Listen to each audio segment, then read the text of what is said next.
Ever get that feeling? Like you're swimming in an ocean of words and you just wish you had I don't know, a life raft or something, some kind of cheat sheet to make sense of it all. What if I told you that by focusing on just a tiny sliver, a really small percentage of those words, you could actually unlock a huge chunk of understanding? Well, that's kind of the premise behind what we're diving into today. We're leaving behind all those fancy, obscure terms, and we're not even getting bogged down in the grammar rules for now. Today, it's all about the core, the absolute essentials, the 1,000 most common words in the English language. And we're basing this on research from EF Global site, a pretty reputable source when it comes to language learning. Exactly. Now, I know 1,000 words might still sound like a lot to wrap your head around. Right. But the thing is, this isn't just some random assortment of vocabulary. This list is built on data, on how often these words actually show up in real-life communication in English. Yeah, how much they get used day in and day out. Precisely. So our mission today isn't to turn you into a walking dictionary, to, have you memorize this entire list. No flashcard drills here. Exactly. Instead, we're going to try to unpack what the sheer frequency of these words tells us about the English language itself, about its fundamental structure, its priorities, the backbone of how it all works. Kind of a peek behind the curtain of language, you could say. Exactly. And trust me, this stuff can get surprisingly fascinating. I think so. Even if you're not, sitting in a classroom studying English right now. Right. If you encounter English at all in your daily life, if you work with it, if you just have a general interest in language. Right. Or of course, if you're learning it, getting a grasp on the power of these core words can really open your eyes to how language functions. So let's jump right into this idea of frequency, right? Right. What does it actually mean that these are the most common words? It's not like they're the fanciest or the most sophisticated, right? Not necessarily, no. But it is about statistics. It's about the data, showing that these words pop up again and again, much more frequently than others. It's almost like they're the workhorses of the language. Exactly. They're doing the heavy lifting. Yeah. And that makes you wonder, doesn't it? What kind of impact does that have, focusing on these linguistic workhorses, these most common words? Well, the impact is actually pretty significant.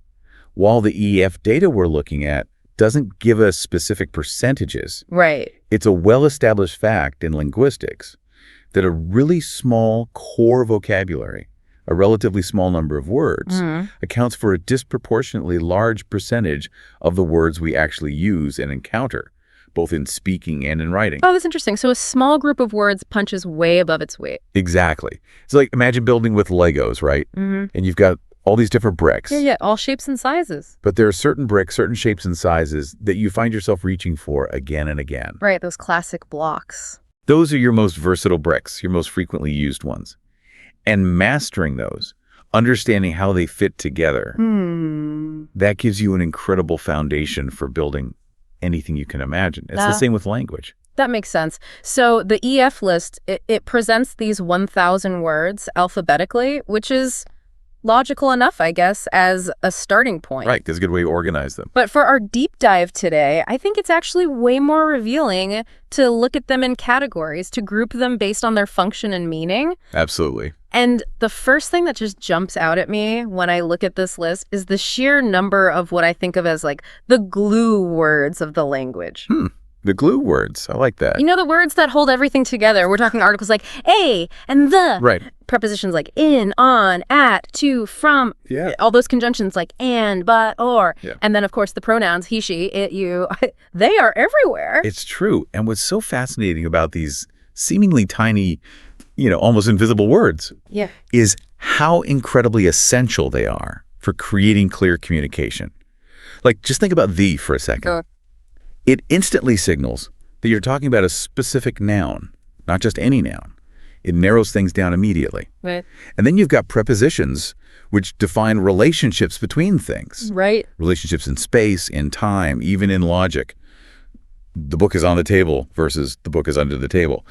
Those prepositions tell you completely different things about where that book is. Yeah, the relationship between the book and the table. Exactly. Yeah. And conjunctions, they allow us to link ideas together, to show contrasts, to add information, to present alternatives. And, but, or. Exactly. Imagine trying to express a complex thought without those words. It would be like trying to build a house without any nails or screws. Yeah. It would just fall apart. Or like a Lego creation without those little connecting pieces. Exactly. It would just be a jumble of bricks. It's just a pile. So really, their high frequency, the fact that these words are so common, it just underscores how much language is about relationships, about connections between things. Absolutely. It's about creating meaning through those connections. Okay, so we've got the glue. The glue. But what about the engines? The words that really drive the action of our sentences? Ah, yes, the verbs. The verbs. The list is packed with them. Be, have, do, say, go, make, note, take, see, and come. Just to name a few, it's kind of hard to even picture forming a thought without reaching for one of these. It really is. These verbs, they represent such fundamental actions, states of being, even possession. And their versatility is incredible. Yeah, just think about how many ways you can use a word like go, for example. Oh, absolutely. You can go to the store, you can go crazy, you can go without, you can go on. And each one of those phrases paints a completely different picture. Different nuances. Exactly. So the prominence of these verbs, these action words, really highlights how dynamic English is, how much emphasis it puts on doing and being. Action and existence. Exactly. And it makes you wonder, in languages where verb conjugation, where changing the verb to match the subject and the tense is less complicated. Yeah. Do they express some of these concepts in fundamentally different ways? Yeah. Maybe relying more on the context or other grammatical structures. It's an interesting question. Oh, that's a really good question. It's like each language has its own way of carving up meaning. So we've talked about glue words, verbs. What about the things we're actually talking about? The nouns. The nouns, yes. And again, the list is full of these everyday essentials. Time, people, way, year, day, thing, man, woman, child, house, work. It seems to reflect those core elements of human experience, wouldn't you say? I think that's a great observation. The frequency of these nouns, it kind of offers a snapshot of our daily lives, of our concerns, our interactions. Yeah, the stuff we think about and talk about all the time. Exactly. Like time is this constant framework for everything we do. We're always thinking about time. People are at the heart of our social world. And then you've got work, which for many people occupies a significant portion of their time, their identity even. Yeah, what you do for a living. Their prominence on this list, it just suggests those fundamental realities that shape our conversations, and even our understanding of the world around us. So, okay, we've got the glue words, the verbs, the nouns. But a sentence made up of just those would be pretty bland, wouldn't it? Yeah, it would lack a certain It something. would be kind of like a black and white sketch. What about the words that add color, that add detail, the adjectives and adverbs? Ah, yes. Those descriptive words that bring everything to life. Right. And we see plenty of those on the list. Good, new, first, last, long, great, little, and then adverbs like also, very often, however. They might not be the stars of the sentence, but they're doing a lot of important work behind the scenes. Absolutely. Those modifiers allow us to be much more precise in our language, more expressive. Yeah. A good day conveys a very different feeling than a bad day. And running quickly paints a different image in your mind than simply running. You get a better sense of what's going on. Exactly. The frequency of adverbs like however is particularly interesting, I think. It suggests that in English, there's a real need to express contrast, to show nuance, to consider different perspectives. Right. It kind of points to a culture of discussion and debate, of weighing different options. Always looking at both sides of the coin. Exactly. Okay, so we've covered those more basic building blocks, but there's another category on this list that I find really intriguing, and these are the words that relate to broader societal structures, to abstract concepts. We're talking words like government, company, school, education, health, problem, question, answer, idea, and information. Yeah, those are interesting ones. It's like they offer a glimpse into the institutions and the intellectual pursuits that are central to, to English-speaking societies. Absolutely. And it's not just that they're present, it's how much weight they carry. Their frequency on this list speaks volumes. Right. Like you mentioned earlier, the prominence of information in the list really says something about our current age, our information-driven society. It really does. And the presence of words like problem and question right alongside it. That might suggest a certain cultural tendency towards analysis, towards problem solving, towards questioning the status quo. It's like this list is a subtle fingerprint, revealing something about the values and priorities of English-speaking cultures. That's fascinating. And it's almost as interesting to think about what's not prominently featured on this list. You won't find a ton of specialized jargon, words from very specific professions or niche hobbies, right? This really does focus on that shared foundation of language, those words we all use to communicate. That's a really key point. This list isn't meant to be comprehensive. It's not a dictionary. It's more like, the basic toolkit you need to start building. The essential tool. Exactly. If you're a botanist, you're going to need a whole other set of specialized vocabulary to talk about plants. Right. Specific terms. But those core words, those 1,000 most common words, those are still going to be essential for you to communicate with other botanists, to explain your research to people outside your field, to write about it, to think about it. It's the common ground. The foundation. So, okay, let's shift gears a little bit here. Okay. And talk to the listener directly. Whether you're actively studying English right now or you just want to get a better handle on how it works, how can you actually use this list as a tool? It is just a list of words on a page, after all. Right. Well, the EF Global site itself offers some practical suggestions, like using flashcards or other memory aids to get familiar with the words. But honestly, I think the most valuable approach is to simply start paying more attention to how those words show up in the English you're already encountering. Whether you're reading an article, watching a video, or even just listening to a conversation about something that interests you. Yet try to tune in to how often these core words pop up. You might be surprised by how much of the meaning they carry, even in really complex sentences. So it's almost like a little mental game. Exactly. It's about active observation. Right. And it's not just about recognizing the word, knowing its basic definition from the dictionary. Right. It's not about just memorizing. Exactly. A word like take, for example, can have so many different meanings depending on the context, on the words it's paired with. So many different uses. Exactly. So it's about understanding the nuances, the different ways these words function grammatically. Pay attention to how prepositions change the meaning of verbs, like take off versus take in. Right. Or how the same noun can be used in all these different situations. It's about developing a flexible understanding of how these words work, not just a rote memorization of their definitions. It's about seeing them in action. And this really highlights how even those little function words, the glue words we talked about earlier, the ones that might seem kind of insignificant on their own, they're absolutely crucial for creating coherent meaning. They're high frequency. It's not an accident. No, it really underscores their importance in the structure of the language. Holding everything together. They're like the scaffolding. The framework. The grammatical scaffolding that lets us construct these really complex ideas from relatively simple vocabulary. Building up from that foundation. Exactly. So if we were to sum it all up, this deep dive into the 1,000 most common English words, courtesy of EF Global Site. Right. It really reveals that mastering those core words, understanding how they work, it's a surprisingly powerful key to unlocking the English language. It's not about memorizing obscure terms.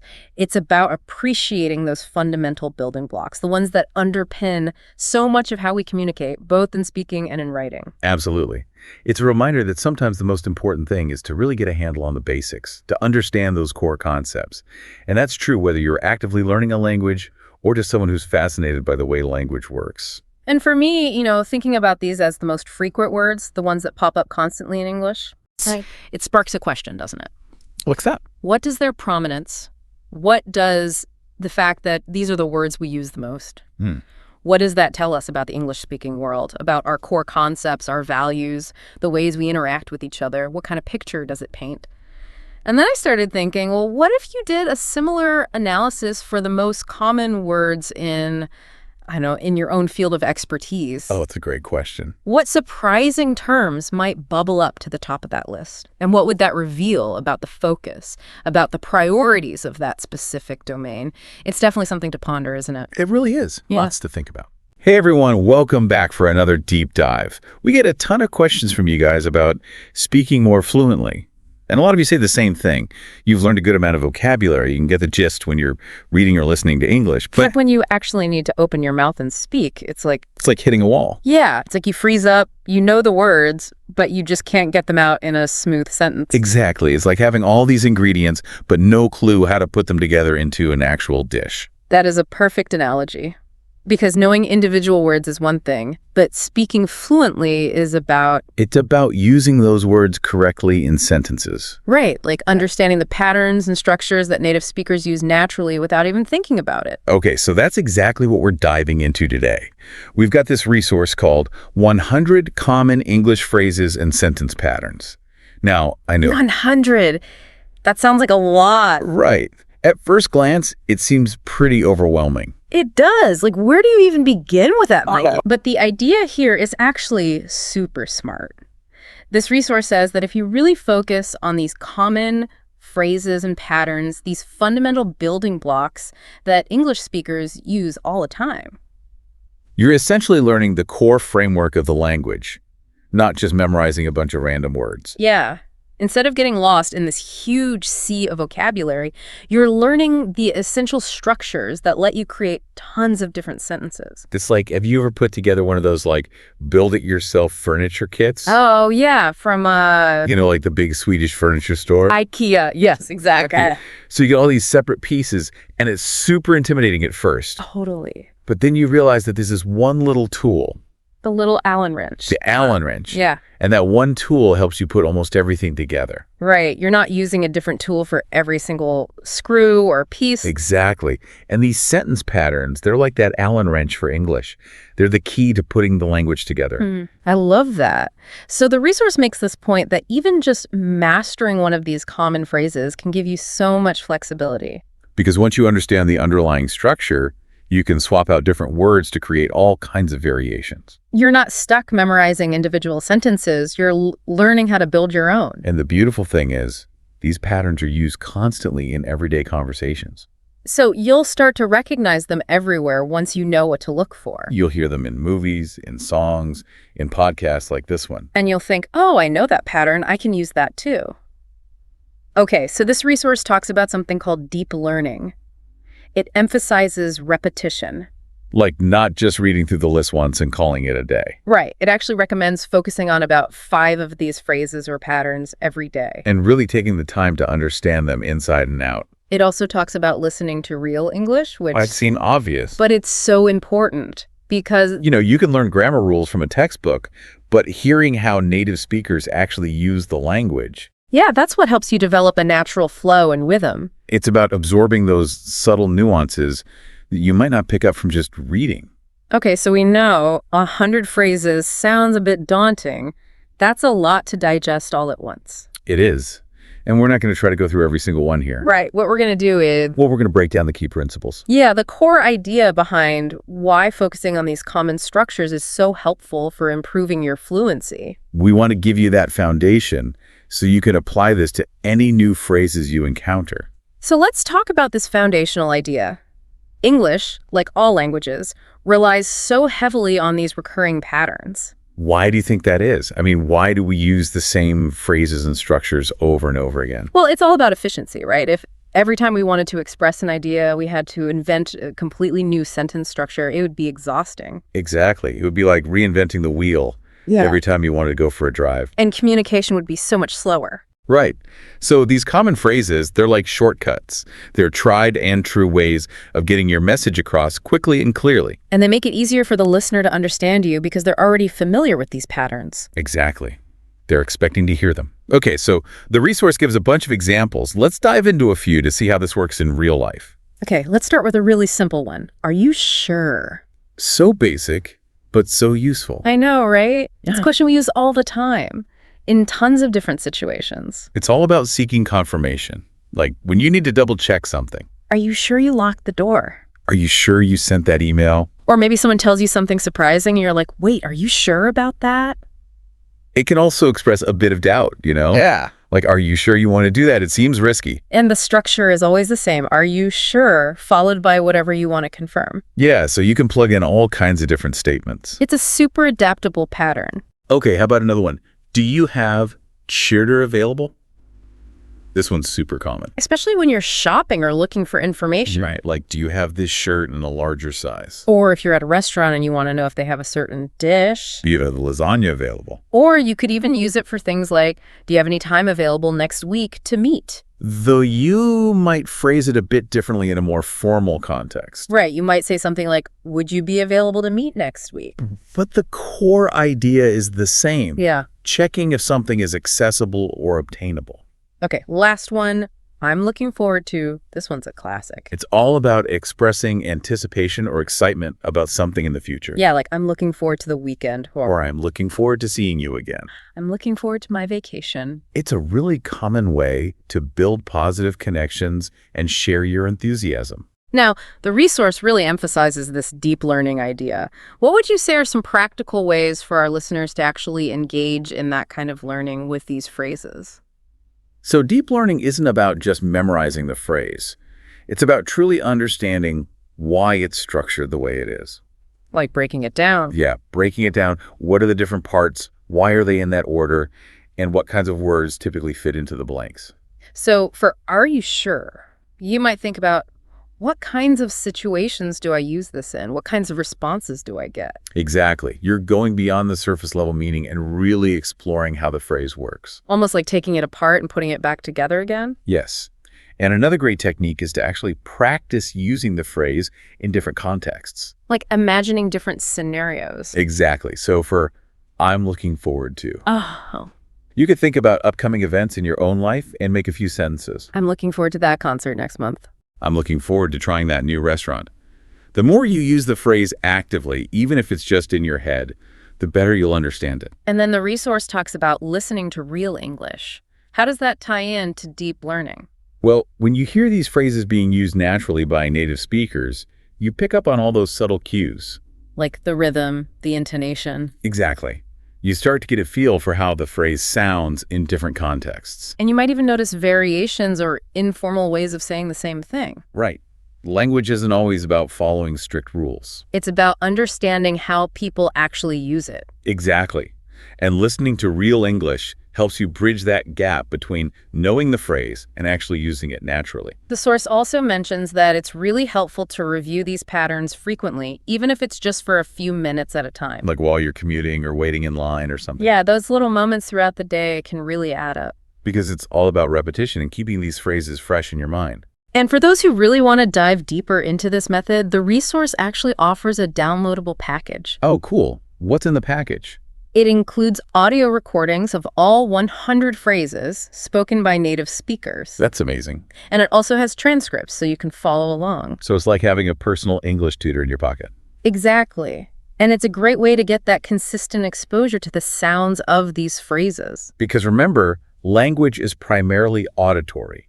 We learn by hearing and imitating. Okay, so to sum up, if you're comfortable with vocabulary but struggling to speak fluently, focusing on these common patterns is a really effective strategy. it's about learning the core building blocks of spoken English, not just collecting individual words. And it's about understanding how those blocks fit together to create natural, flowing sentences. And remember, the journey to fluency isn't about passive memorization, it's about active engagement. It's about breaking down these phrases, practicing them, and listening to how native speakers use them. So here's a challenge for you as you go about your day today.